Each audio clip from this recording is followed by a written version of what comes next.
Hey, what's going on, guys? TheHORRORman back with my review of the Batman slasher film. It's Batman Gotham by Gaslight.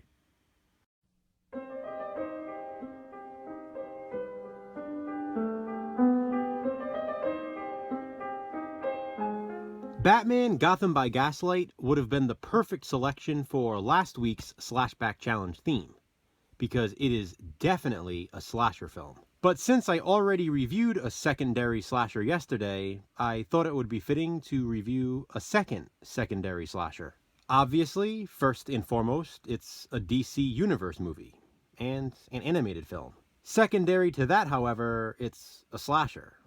In fact, so much so that it almost seems like this is a slasher film that just happens to have DC Universe characters as the cast. It's rated R, and it's practically a horror film, which is why it's also perfect for the 31 Days of Horror.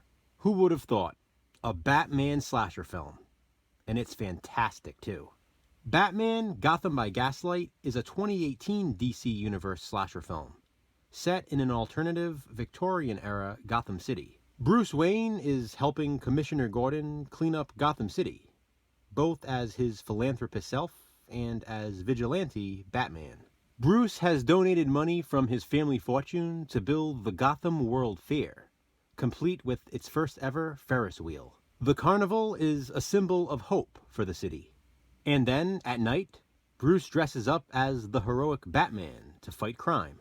However, there is a butcher on the streets, Jack the Ripper, murdering ladies of the night. It seems that destitute women are his targets, but Batman is on his trail.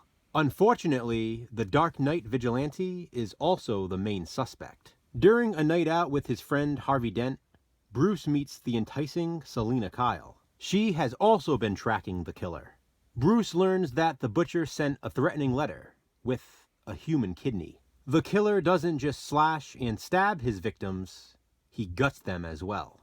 As the body count rises, Bruce and Selina must find out the true identity of Jack the Ripper before he takes his next victim. Batman Gotham by Gaslight is awesome, and not just as a Batman film, but as a slasher. It's brutal. For an animated film, it's a brutal slasher flick. The killer mercilessly slashes and stabs his victims. They are left gutted and disemboweled on the streets. There is blood, foul language, and, well, as I already mentioned, ladies of the night. This is a mature DC Universe movie, and it definitely earned its R rating. Like I said, it's ultimately a slasher film that just happens to have the DC Universe characters as the cast. It's Batman versus Jack the Ripper, and it's very intense. I'm a huge fan of Batman Mask of the Phantasm, but Gotham by Gaslight might have slightly surpassed it as my favorite animated Batman film. That shouldn't be surprising, considering my love of slashers. It would be great to see this as a live-action film, but then again, some of the effects probably wouldn't work as well, especially the fiery climax. There's a great chase scene through Arkham Asylum, and an exciting battle at the carnival.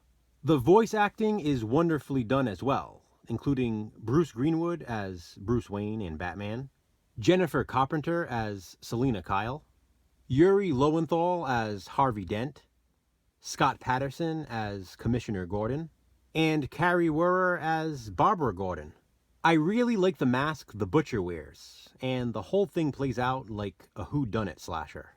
Had I watched this sooner, I probably would have reviewed it for secondary slashers during the Slashback Challenge. But instead, I'm glad I got to discuss it as a second secondary slasher for the 31 Days of Horror. So guys, have you seen Batman Gotham by Gaslight? If so, what do you think of it? Comment below and let me know. Thanks for watching, guys. Be kind, subscribe.